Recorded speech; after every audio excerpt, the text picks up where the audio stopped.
Nature is chaos, rivers meander, trees grow wild. But at Versailles, nature was forced to kneel.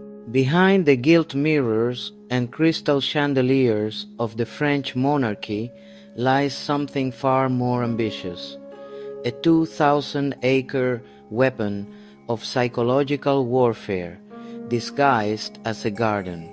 This is the work of André Le Nôtre, Royal Gardener, hydraulic engineer, and perhaps the most dangerous landscape architect who ever lived.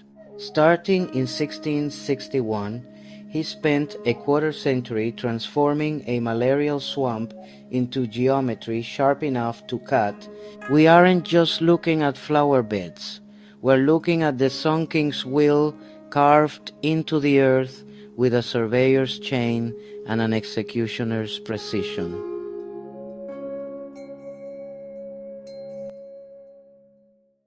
While others saw a hunting forest, Le Nôtre saw a theorem waiting to be proven. The philosophy, French Formalism, the radical belief that man doesn't merely inhabit nature, he perfects it. That reason, symmetry, and the royal eye could impose order on the formless world. He weaponized perspective itself. Every sideline was calculated, every hedge clipped to mathematical perfection. The gardens weren't designed for walking, they were designed for procession, for dominance. When foreign ambassadors stood at the palace terrace and stared down that endless axis, they weren't admiring horticulture, they were measuring the reach of French power. At Versailles, even the trees obeyed the king. To understand the genius and the madness of this place, you have to look beneath the surface. The water problem.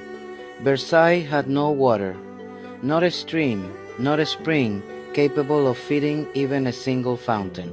Yet, Le Nôtre demanded hundreds.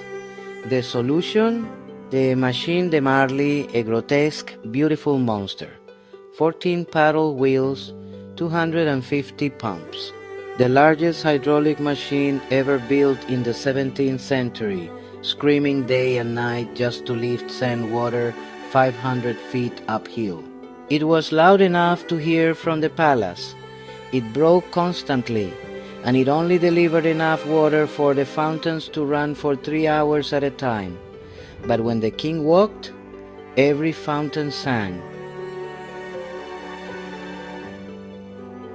Coordinated jets surge. Sunlight catches arcs. Close ambient water, SFX. No crowds. The axis of power. Then there's the tapis vert, the great green carpet.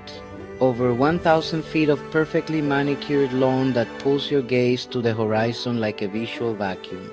It's an optical weapon. A forced perspective, so aggressive, it makes the king's backyard look infinite. Stand at the top, and you don't see a garden, you see dominion. The secret rooms, but step off that central axis and you enter another world. Hidden behind walls of sculpted greenery are the Bosquets' intimate outdoor salons where the king held masked balls, diplomatic intrigue, and whispered treason into being. These weren't decorations. They were strategy rooms. Theaters of power wrapped in boxwood and deceit. André Le Nôtre didn't plant a garden. He engineered an ideology. His geometry didn't just reshape the French countryside, it redefined what landscape architecture could mean. It became a language of control, of spectacle, of empire. And every formal garden built for the next 150 years was trying to copy what he perfected here. If you're fascinated by how design shapes history, how a straight line can become a declaration of war, hit that like button. Because next episode, we're leaving the tyranny of the straight line behind and heading to England, where landscape architects tore up the rulebook and set nature free. Subscribe to follow the rebellion. I'm Reza Molina, and this is Landscape Architecture Legends.